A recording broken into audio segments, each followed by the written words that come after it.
This is Anita Jobs Maju.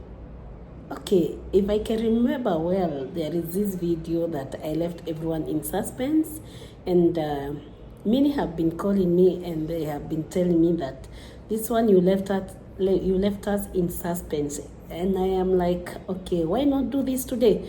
I don't want to go live because I have noticed in most cases unapata ni wachache unapata mko nao kwa live. So I decided maybe I can take a video and then I will upload it, okay? Yeah, so it's all about the testimony, yeah? Yeah, na niliwaachia pale pa when I called my friend and I told her that I wanted to move to, she told me that she had a space in Githurai. She had a shop in front of behind the shop, and she wanted me to go and stay in that room ndio namsaidia kulipa nini rent. And I saw it a good deal because the place I was living in was a place called Ekatano, if you know Ekatano. And that place, ushaijua place imekukata kabisa katakata. This is the place. Yes, ilikuwa imenikata kabisa. So we decided I go and stay in this room. It was so small, and when I knew that, I talked with my landlord, of which where I was staying nilikuwa nimepewa, ilikuwa free. As in mambo nilikuwa nimejionea kwa ile kituo, ilibidi niende nifungulie landlord roho, nikamwambia kila kitu, of which mengi aliogewa. You know, when it's a male and a female, watu huongea mambo mingi sana, of which my landlord hakuwahi niuliza hata kitu to do with mapenzi. But that was the spread in the village that nimewekwa na yule mzee anajulikana sijui nini, mambo mingi. As in I think alikuwa anajulikana na hizo mambo beleni, I don't know, but mimi nilimpata mzee ametulia.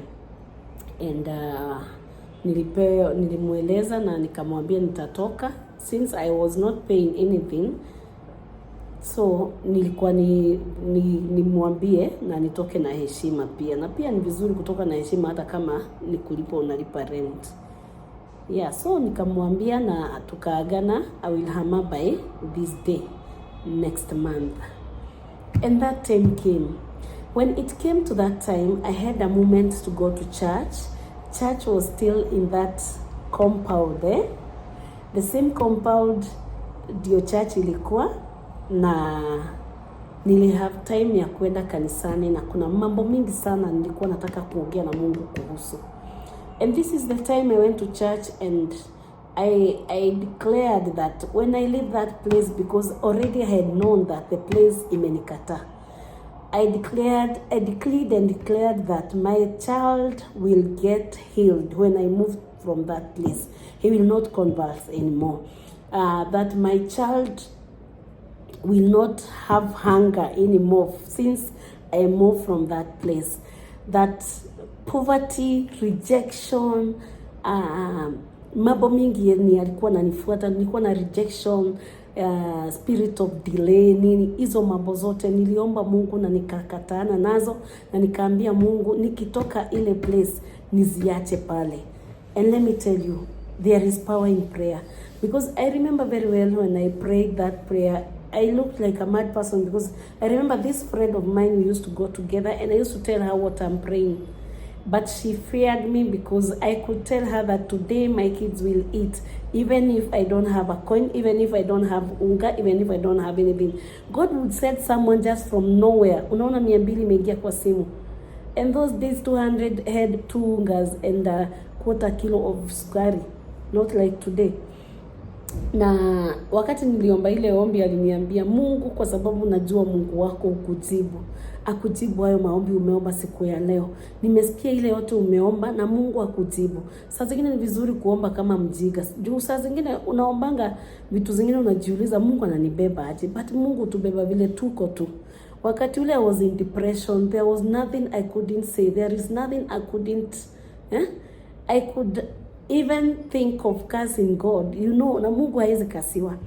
But let me tell you, when it came to this time, I had a special moment with my God, And I told him, since I still doubt you, since I still doubt how you do things, prove to me by, first of all, my kid nikienda aache convulsion. Secondly, food watoto wangu wakuwa wanakula kama watoto wengine kila siku, because I used to ask this question of, there is somewhere in the Bible where it states that a house with kids haiwezi kaa bila chakula. And I was like, God, why do you hate me this much? Why do you hate me this much? But you know, God was preparing me for this testimony today, because he knew, if were it not for me going through a desert, the desert I went through, and it was not that easy, I couldn't have that simple time.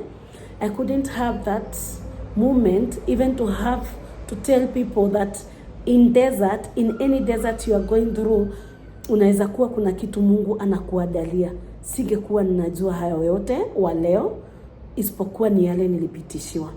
And let me tell you, it came to that day. It came to that day when the day appeared that tomorrow ndio ninahama. Hapa ndio sasa niliona Mungu anajua kunicheza.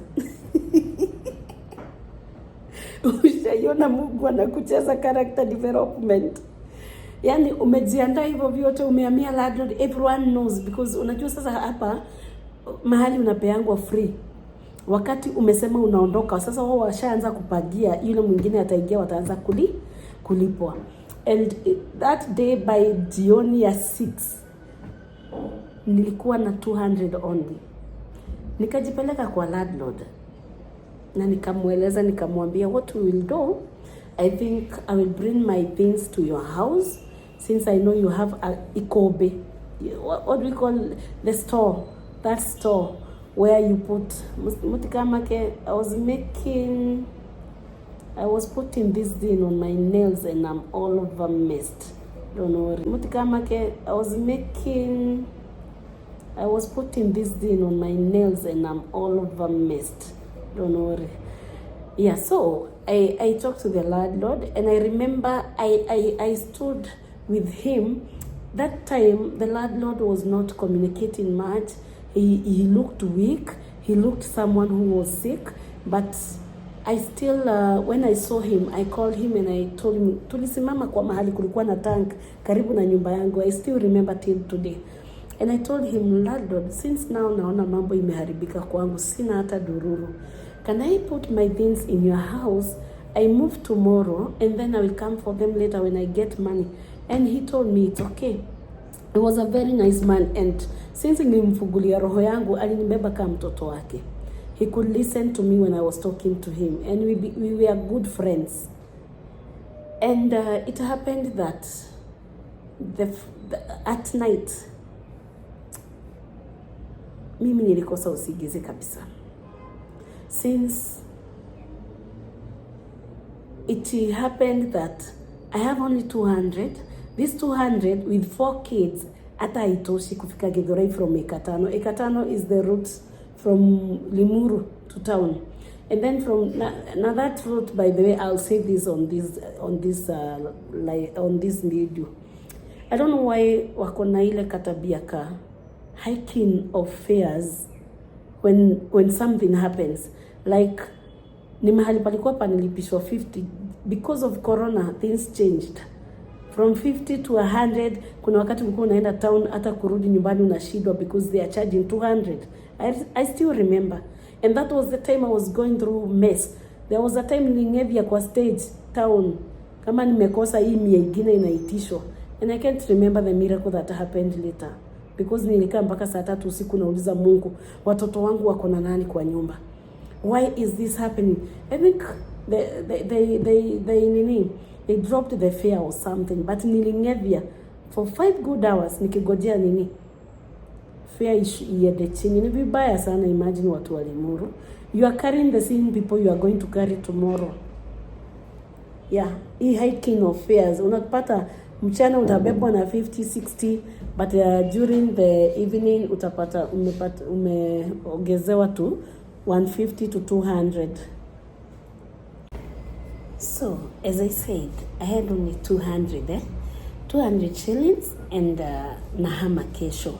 I don't have any other coin with me. And it happened when night came, sikuwa na usigizi kabisa. Usigizi liniishia. And during this time, I was asking God, why would you let me tell the landlord and then you do this to me? You know, when you wanapitia mashida, they understand that sometimes we blame God, sometimes we make it happen like huyu Mungu ni kama hata ametuondokea, yani unasahau hata Mungu kwa haya yote yako na wewe. And I remember at night, it was at midnight. At midnight, usigizi imeniishia kabisa. And I asked God, now it's tomorrow. I have only 200 shillings. Nitaenda aje kwenye naenda? And I heard a voice. By the way, sometimes we tend to think that God is not with us, but He's always with us.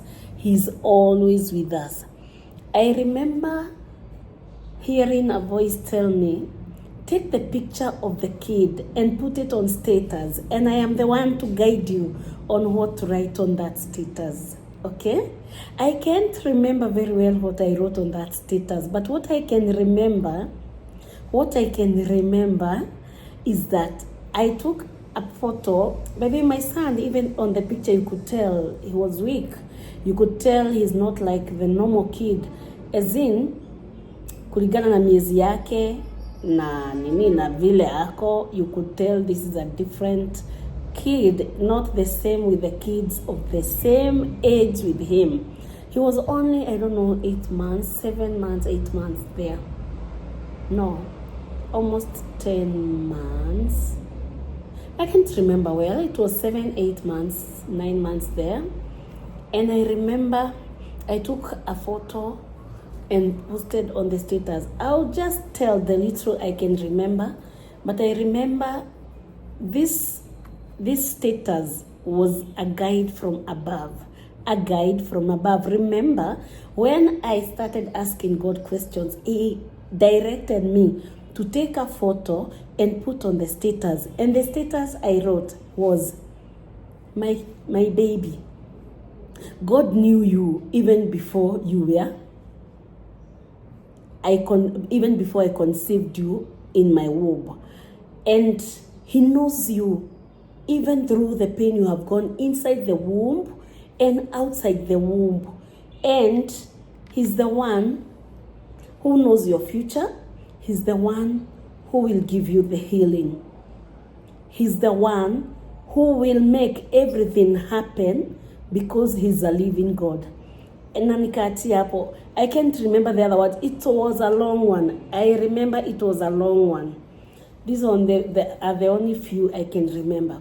And during that time, I was selling, those people who can remember me very well. Even hata kuna wenye unipigia simu wananiambia wa serious. I used to sell cereals online. And this cereals, sitakai kukumbuka. I could get an order, unaenda all the way from Ikatano to maybe Umoja.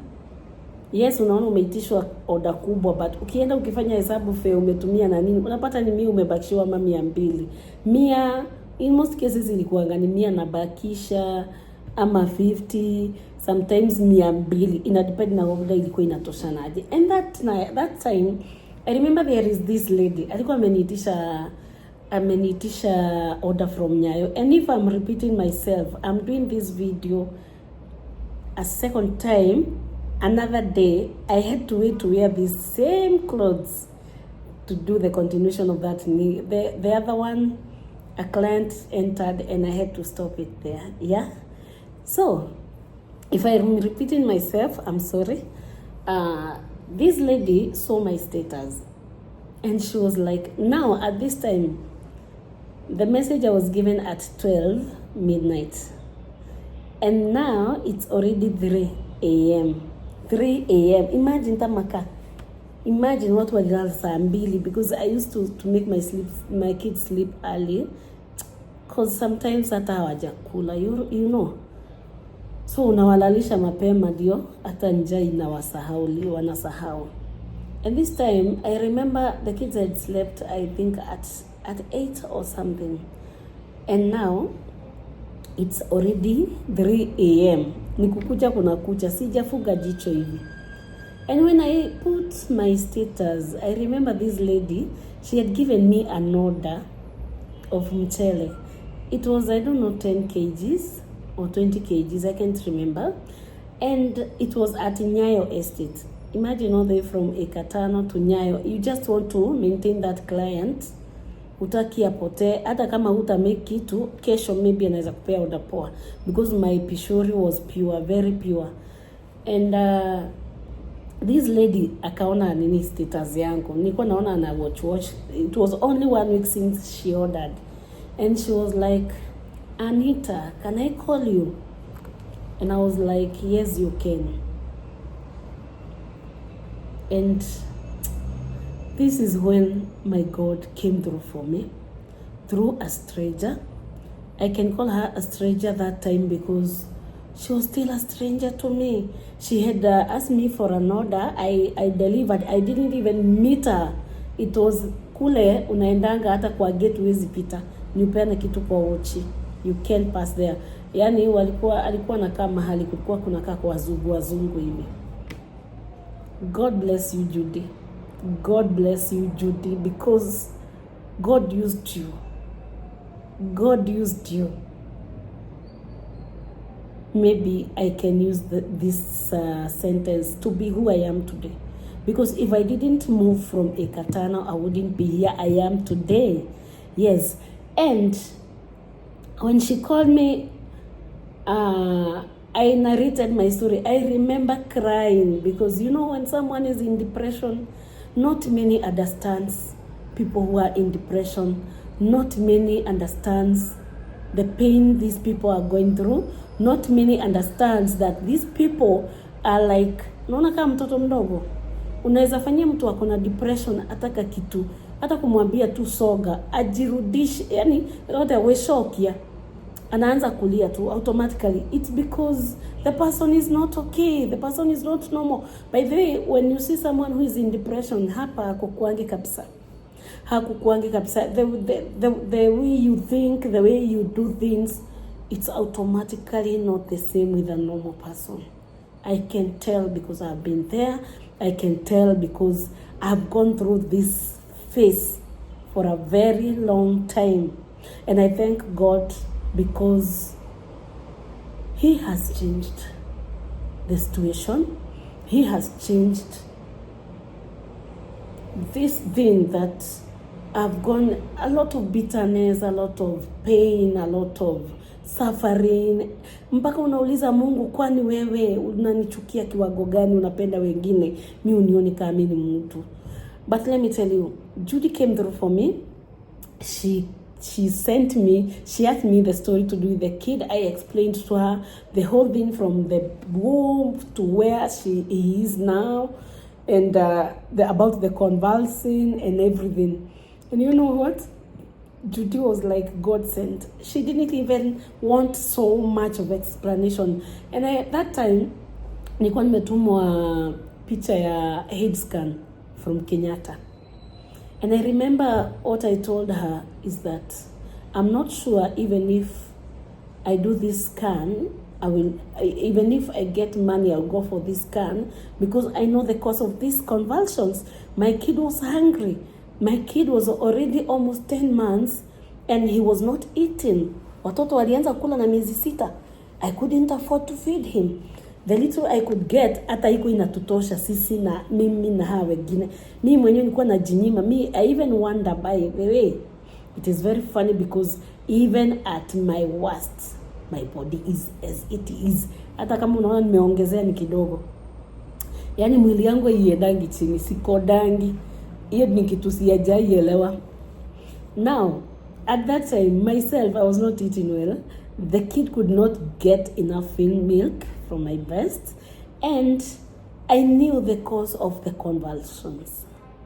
even if nilikuwa naogopa maybe juu ya kutokula, maybe kumekuwa na complications zingine, but I knew deep in me this kid is hungry and this is the reason for convulsions. Mwili ilikuwa inaenda. I remember the doctor who sent me to Kenyatta told me mwili ina break kwa sababu iko weak. Yani ile breakdown ya mwili, yani mwili haina chochote. And when Judy came through for me, I jumped from the bed. And before I jumped, I remember very well, mtoto aliconvulse. Because I remember I cried bitterly. Judy akaniambia, kwanza tulia, nitakupigia after 5 minutes. And between kutulia na 5 minutes, mtoto alikuwa amesha convulse. And during that time, I remember I prayed a bitter prayer. It was like a bitter one, but I knew what I was praying that day will gonna happen. Yani hii lazima. And I remember telling God, convulsions, I'm leaving this house tomorrow. I am going to leave convulsions in Ekatano. I am going to leave hunger in Ekatano for every kid, because not even the older ones were getting enough. I will gonna leave rejection in Ekatano. In Ekatano, I went through a lot. In Ekatano, I went through insults. You know, ukiwa na shida kila mtu, hakuna kitu hawezi ongea. Hakuna kitu hawezi kuambia. And I went through all this. And Mama Leon, wherever you are, may God bless you, because nilikuwa natukanwa tukiwa na wewe, unawaambia usiwahi dharau mtu akiwa na shida. Mama Leon, God bless you wherever you are. God bless you, God bless you, God bless you. Ulikuwa unajaribu kusimama na mimi, ulikuwa unajaribu kuniulizia. Juu walikuwa wananitukana ukisikia. And you used to tell them, huyu na yule ambaye amefiwa hawana tofauti, na usimdharau Mungu wake juu humuulizia. Na ukweli Mungu wangu alikuja na akaniulizia. When the following day came, remember I prayed I call it a bitter prayer, because nilikuwa nasikia mpaka roho kama inataka kutoka. Ushaisikia kitu inapanda hivi, unasikia imefika hapa, imegoja tu iaguke nje. About rejection, about hunger, about insults, about delay. You know, delay and rejection was inaambatana hivi. And I prayed and said amen at night. And in the morning, nakumbuka hata nikilala sikuwa nimekonfirmia mtu wa yule pickup alikuwa anakuja kutubeba kama anakuja. At 6, I called him and I told him, hata unafaa kuwa kwa barabara ukikuja. And he came, I don't know, at almost 9, because nilimconfirmia late, so lazima angepaga ile kazi alikuwa amepangwa nayo. And I remember when I was going to get, because when I knew kabisa sina vitu, I talked to the landlord nipeleke vitu zingine kwake, nitaziedea baadaye nikishahama nikipata pesa. And Mungu came usiku. Judy nililala kama amenirushia 6,000. And hii 6,000 ndio nilitumia. Gari nilikuwa nachajwa, I don't know, 5,000, 4,500, I can't remember well. And mtu wa pickup vile alikuja, sasa nikapata landlord amegojeka usiku. Kumbuka nilikuambia before nimwambie vitu kama naweza weka kwake, niliona hayuko sawa. Nikaabua landlord, alipelekwa usiku hospitali na akalazwa. Nikashindwa kwani kunaenda aje Mungu wangu. But I talked with one of the sons. Akaniambia, you know, I cannot touch my dad's kufuli. We ongea, jaribu kuwapigia. And nobody was picking the call. And I remember when the pickup guy came, after tuliweka zile vitu zilikuwa kwa nyumba, nakumbuka akiniambia an idea. Akaniambia kuna vile mtu huvuja kufuli. Yes, kuna vile mtu huvuja kufuli na haitaguza lock, na haitaguza anything. Tutavuja, tutoe vitu, alafu nunue exactly same kufuli. And this is what I did. Tukavuja, tukatoa vitu, tukapark kwa gari. By the way, before I did that, I had to to consult from the son of the landlord. Akaniambia ni sawa, borake nifuge na tutoe vitu akiangalia, of which it was okay. And nilitoka na nikaambia Mungu, I remember right now I can laugh because at least my heart has healed. I remember when ilifikia kutoa carpet, because ndio tuliachilia ati tutoe ya mwisho, panya zenye ziliruka from that carpet were more than 50. Ushaiona mutarada zikitoroka? Spirit of shida inaambatana na hizi vitu kama kuguni, rats, mende, and kuna hii nini nyingine nilikuwa naambiwa, snails. And these are the things zilikuwa zinajaa kwa nyumba yangu.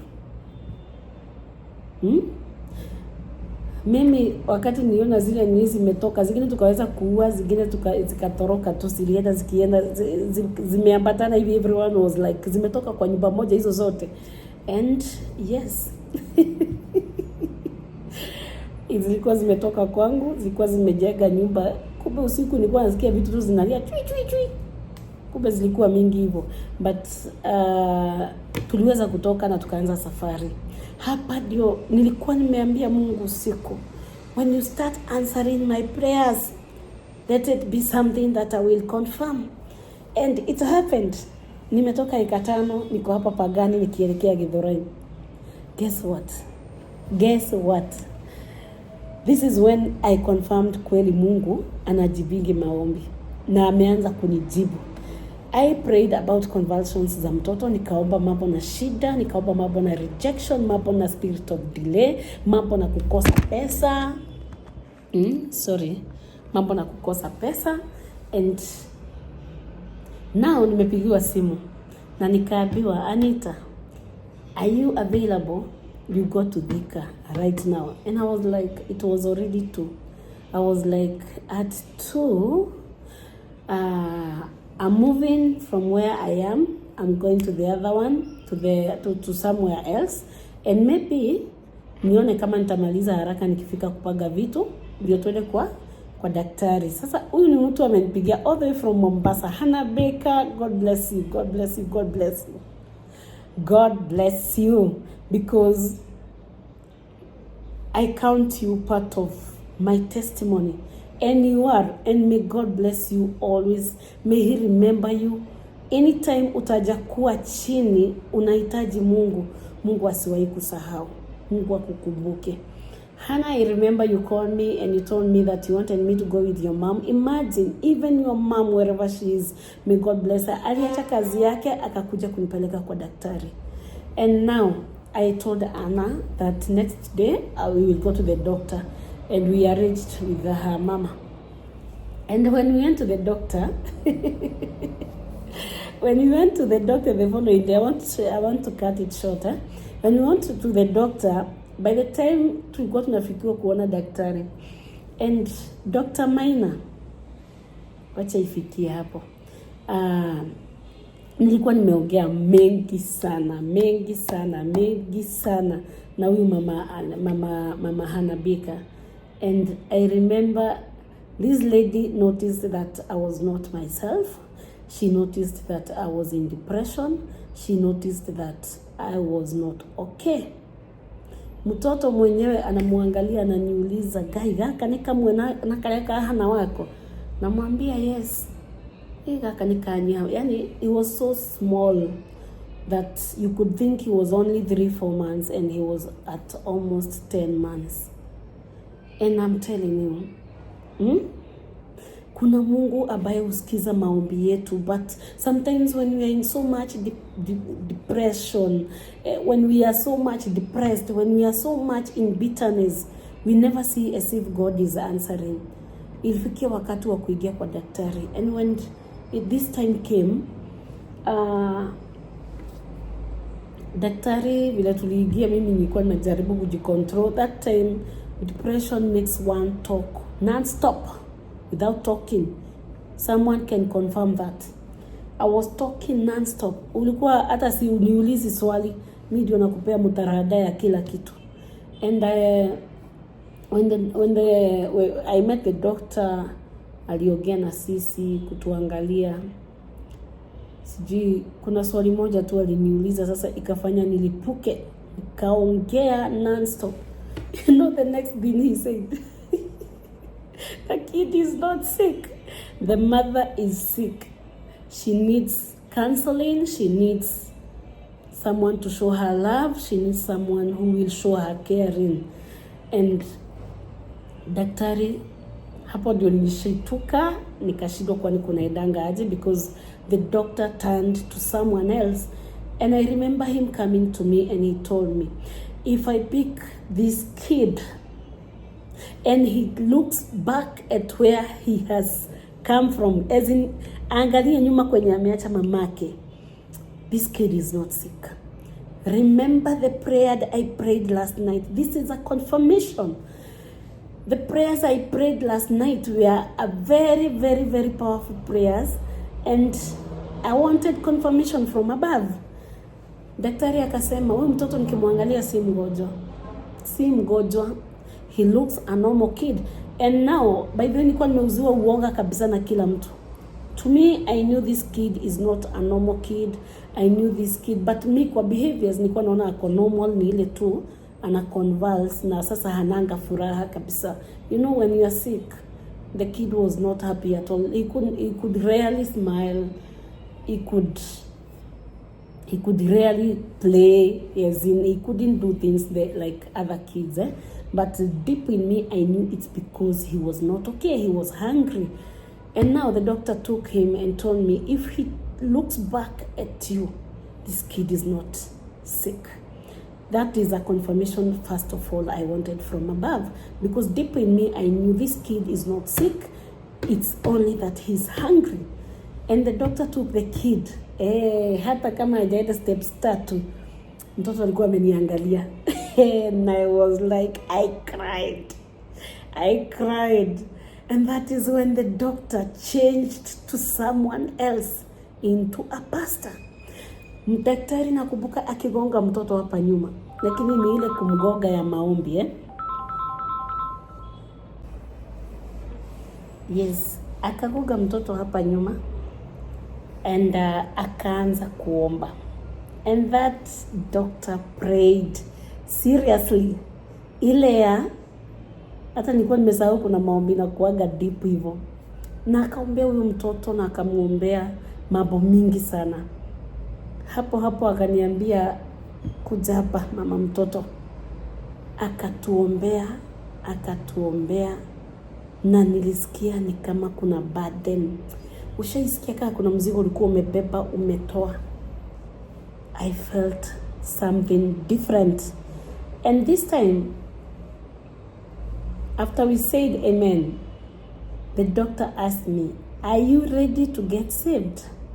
Are you ready to be born again? And I was like, daktari unacheza na akili yangu. Na niuliza niokoke na huyu Mungu ndio anafanya nipitia mambo yote, anataka nimrudie mimi aje. And I told him, no, I'm not ready. He told me, he asked me for 3 good times, are you going to kneel down? I pray for you. And I was like, no. The third time I told him, when I'm ready, I will look for you. And that's the time he told me, when you are ready and you are not near me, go to your pastor, he will pray for you, and from there, your life will change. Because if you don't give yourself to God, your life will be a mess. And I was like, what do you mean? And that is the time he repeated what the mad person told me in Ekatano. And he told me, if you don't come back to God, you may lose even this kid. Because God is using this kid as the punishment. Because he knows your heart is here. He knows everything to do with you is at this kid. And I was like, kaikaya menete yatea. Kwani Mungu ananichukia aje? Anatumia mtoto kutoka kwa mimba kumzaa mpaka saa hii bado ananipitisha machungu. And this is the time I told God before nitoke huko, lakini mimi nilikata ile katakata, nikamwambia mimi siokoki. Akaniambia, when you are ready, look for a pastor, we'll pray for you, or if you are around, you can come here, I will pray for you. And I remember telling God, if this is part of the prayers I prayed to you last night, before I moved, no, last night but one, before I moved to Githurai, let it happen. But my heart was hard. Unasikia ugumu, ilikuwa ngumu, yani unasikia yani nashindo, mnaniambia huyu Mungu yes namjua, huyu Mungu yes najua anafanyanga, but mimi amenipitishia mpaka sijui kama tunakuanga pamoja. As in ameangalia side nyingine na hana kazi na mimi. Na I remember when the doctor finished praying for me and he gave me the message he was giving me. There are things I cannot talk here. He told me a lot by the way, and these things has come to happen. And when he told me all that, I remember him putting his hand on the side pocket, the back pocket. Akatoa wallet. Remember mimi nimeenda kwa daktari tulipe. And I remember him removing all that was on the wallet. Chofo. Akatoa akanipatia. Guess what? It was 4,000. 4,000. To me, a 50 bob was like a million. By the way, hiyo nilikuwa naipagia inapagika. And I remember he said no. How much is that? And I said it's 4,000. He told me I was told to give you 5,000. Akaigia kwa drawer akavuruta, akanitolea na akanipatia, ikakuwa 1,000 gapi? I remember that day. Nikiwa tu hapo kwa daktari nilimwambia, hii naenda kununulia mtoto chakula. And I remember Mama Hannah Baker was insisting on we go for the head scan, but deep in me I had sworn hiyo ni hatafanywa, hataenda kumulikwa tena kwa kichwa. And I knew, instincts za mama saa zingine zinakuaga zikikwambia ukweli. I knew if at all huyu mtoto atakula balanced diet, akule matunda. Huyu mtoto by the way kutoka mimba kumzaa kufikia mahali alikuwa miezi 10, hakuwahi kuwa ameoja matunda. Hakuwahi kuwa amekula chakula na adabu. As in, hata kama angekula ni kamchele, maybe umekarushia supu. Na supu yenyewe ni ya hiyo tu mchele. Na mchele yenyewe tulikuwa tunakaranga ya kitunguu peke yake. Huyo mtoto alikuwa anapata nini? Only carbohydrates. My kids had kwashiako. But people nowadays never notice that because they think mtoto akiwa na tumbo kubwa ni juu anakula vizuri, ni juu it is not. My kids had big stomachs. Na mimi nikaambia Mungu, nikitoka hapa naenda ninunue chakula, niende mahali panauzwa cereals nilipie kama ya mwezi mzima.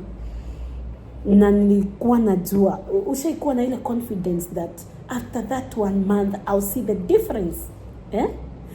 And after that 1 month I'll see the difference. And this is what happened. I went to after tumemalizana na daktari, Mama Hannah Baker paid for me by the way the hospital na nini na akanipeleka mahali nikakula. She could tell I was not okay. I remember that day nilikuwa na shidwa guy akamtabesha sio the kugulira irio cia magana macio mothe. I was like I couldn't understand how I was once someone who could give, and this time things are totally different. And I remember after we took lunch, we went back home and nilibaiwa anticonvulsants na nikabaiwa anticonvulsant, and there was this what do you call it, calcium, yeah. And we took for a week, mtoto hajai convulse. Remember the prayer I had after I moved from here to this other place. I leave convulsions here, and this is when things happened. And after that 1 week, remember the kid was convulsing even for 2 to 3 times in a day. 2 to 3 times in a day. This time, ever since we moved, mtoto ako sawa, haja convulse. After that 1 week of taking the anticonvulsant, I started having that instinct of now not letting him take the anticonvulsants, because I could tell this is because hakuwa anapata chakula. And this time I decided no. The second week ikiisha, sitampea hizi dawa tena. I still have those bottles at home, hata dawa zinakaa sijui brown, nimeificha mbali, but naiwekanga hapo ikiwa ushuhuda wangu ya kwamba kuna Mungu ambaye hutenda, kuna Mungu ambaye husikiza maombi. Hizo dawa ya kumaliza, but for calcium I made sure amemaliza. Alikunywa wiki ngapi? 2. Ya 3 hata sikuenda siku 2. And ever since, I think he only convulsed only once ever since we moved from Ekatano to Githurai. Hajawahi tena. That's a testimony to me. That's a testimony to tell. That's a testimony that God has done. Okay? And now, I am telling you that there is God who listens. There is God who changes situations. Ever since I moved to Githurai, God turned things step by step. I remember I moved, if you can remember very well, I told you, I went to a single room behind the shop. After that, we moved to a bigger single room that could fit us, because this one was very small. It was only bed na mahali mnapikia. Hata kijana yangu alikuwa analala chini ya kitanda yangu cause hangetosha, hakukuwa kwa mahali kwa kuweka mattress. And I remember I started praying a different prayer, and I told God, I want you to move me from here because my son can't be sleeping down. Yani, it's like analala chini yako. Hata kama ni chini yako, si chini ya kitanda yako. And I prayed a very strong prayer, and I remember after like 2 months, God moved us from there.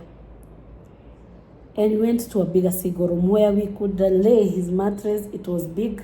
We could lay his mattress, analala bila kuguza mahali niko mimi, na mimi tunalala mahali pazuri na tuna mahali pa kupikia, as in it was a good life. And this time Mungu ameanza kunifungulia njia, napata vibarua za kufua, napata vibarua za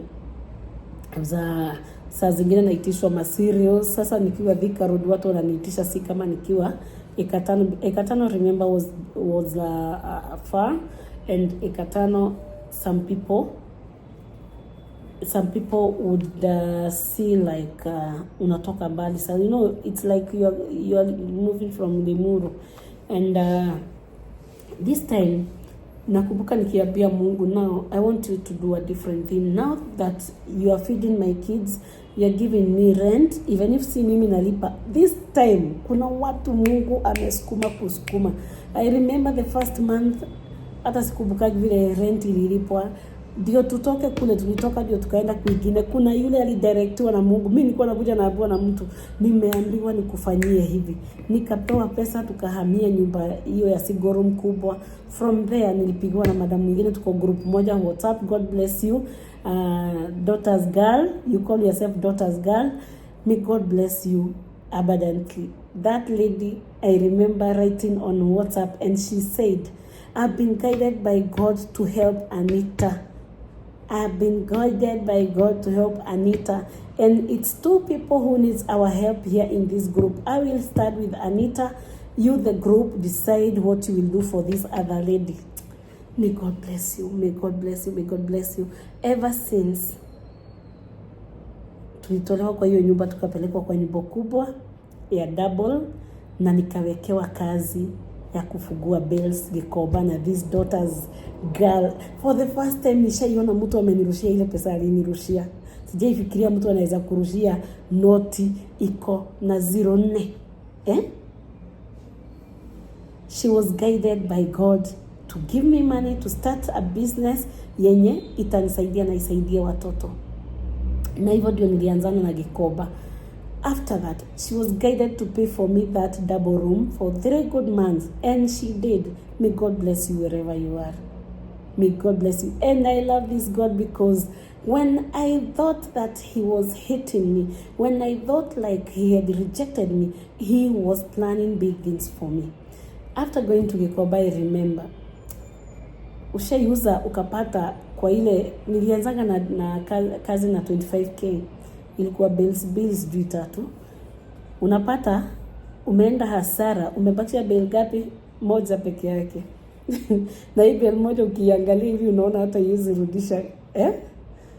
Hapo ndio niliambia Mungu sasa, I don't know what is going to happen, but I'm not going back to the house. Just do your thing.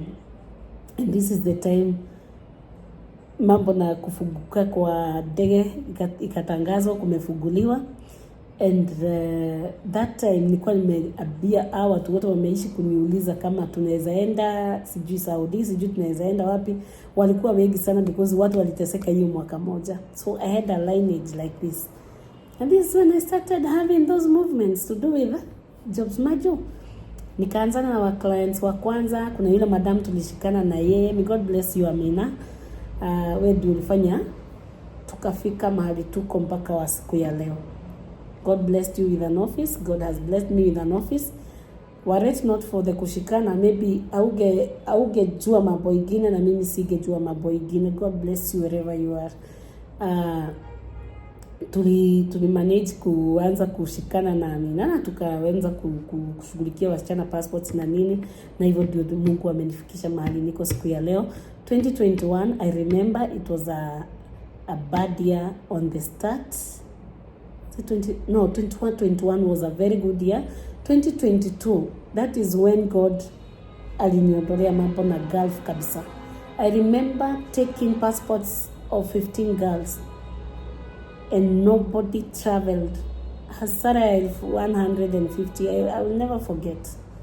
150k na niloni umechukua. And I remember kneeling down in church and I told God, since naona hii kisima umenifugia, nifugulie kisima ingine. Already my first client had gone 2021 October, and already was in Canada. And this is when I started getting referrals from this client. And guess what? I am here today because of the testimony I've given you. I am here because God has done it for me. This God is an awesome God. If you pray without ceasing, if you pray believing that God will make it happen, He will make it happen for you. God bless you. That's my testimony. Until where I am today, I have gone through so many challenges. I have gone through so much pain, but God made it happen to me because I have always been on my knees. According to me getting to this office, it's a testimony itself. It's another day story. Me being here, it's another day story because it's something that I asked in an altar and I told God, this one, I want it to happen. I see you do it. I want to see you do this because I know you have done for me before. And I have seen God do it. God bless you. Wherever you are, have a good day, have a good night. God bless you. Jueni kuna Mungu ambaye hujibu maombi yetu. Bye bye. God bless you.